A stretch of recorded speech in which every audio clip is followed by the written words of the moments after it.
తరపున ఆయన తరపున కూడా ఇద్దరు కూడా ఒక మంచి అవగాహనకి ఒక ఆలోచనకి రావటం జరిగింది. ఆ విధంగా మేమిద్దరం డిస్కస్ చేసుకున్నటువంటి విషయాలు, మేమిద్దరం మాట్లాడుకున్న విషయాలు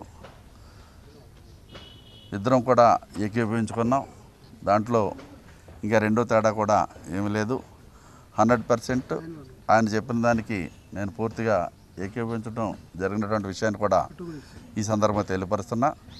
అదేవిధంగా ఇదే విషయాన్ని ఒకసారి మా నియోజకవర్గంలో నాకు సంబంధించినటువంటి మా కార్యకర్తలకి, మా నాయకులకి కూడా అందరికీ తెలియపరిచి, మా కార్యకర్తలు నాయకులు నాకు ఆల్రెడీ కూడా ఒక ఖచ్చితంగా వాళ్ళు చెప్పడం జరిగింది. మీరు ఏ నిర్ణయం తీసుకుంటే ఏది మంచిది సర్వీసెస్ చేయడానికి కానీ, మా మంచి ఇది ఉండటానికి కానీ, మీరు ఏ నిర్ణయం తీసుకుంటే మంచిది అనుకుంటే ఆ నిర్ణయం మీరు తీసుకోండి, దానికి మేమందరూ కూడా కట్టుబడి ఉంటామని ఆల్రెడీ నాకు మా కార్యకర్తలు నాయకులందరూ కూడా చెప్పడం జరిగింది. అయితే ఆ నిర్ణయాన్ని వాళ్ళ మధ్యలో నేను అనౌన్స్ చేస్తే వాళ్ళకు ఉన్నటువంటి ఆనందం కానీ, వాళ్ళకు ఉన్నటువంటి సంతోషం కానీ వేరుగా ఉంటుంది. కనుక ఆ విధంగా ఇప్పుడు నేను ఇమీడియట్గా నర్సాపూర్, ఇక్కడి నుంచి డైరెక్ట్గా నర్సాపూర్ వెళ్తున్నాను.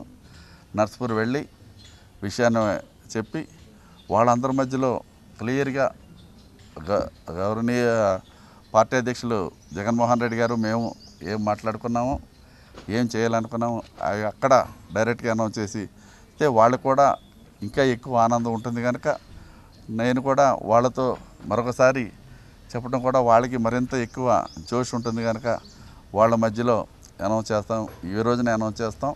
అదేవిధంగా మళ్ళా ఇమీడియట్గా ఈ రోజునే అనౌన్స్ చేస్తామని అక్కడికి వెళ్ళి ఈ సందర్భంగా తెలియపరుస్తున్నాను. 27న జగన్ గారు మీ జిల్లా పర్యటన ఉండే అవకాశం ఉంది. అప్పుడు ఏమన్నా పార్టీ కార్యకర్తలతో జాయిన్ 28 ఉంది జగన్ గారు పాలకొల్లు 28 ఉందన్నారు. చూస్తాం మేము ఈవినింగ్. ఇప్పుడు మా కార్యకర్తలతో మాట్లాడిన తర్వాత అంతవరకు ఉండాలా, ముందు ఉండాలా ఏంటన్నది మేము ఆలోచన చేస్తాం. సార్, ఇప్పుడున్న పరిస్థితుల్లో పశ్చిమ గోదావరి జిల్లా తర్వాత నర్సాపురం పార్లమెంట్ అనేది అత్యంత కీలకమైనది. నాగబాబు పోటీ చేస్తున్నారు, తర్వాత కేఏ పాండు ఈ పార్టీ తరఫున రఘురామకృష్ణ అంటే మీకు జాయిన్ కాబోతున్నారు. రఘురామకృష్ణరాజు జాయిన్ పనిచేస్తున్నటువంటి పరిస్థితి. ఒక సీనియర్ లీడర్గా చెప్పండి, ఎలా ఉండబోతుంది నర్సాపురం పార్లమెంట్కి సంబంధించి మీ కోఆపరేషన్ ఎలా ఉంది?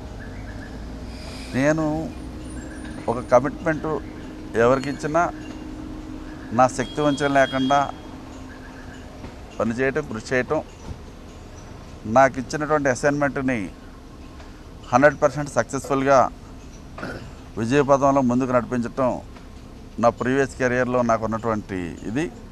దాన్ని ఇప్పుడు కూడా కొనసాగిస్తాం. నా కార్యకర్తల మధ్యన మా నాయకుల మధ్యన చెప్తానని క్లియర్గా చెప్పాను. Thank you.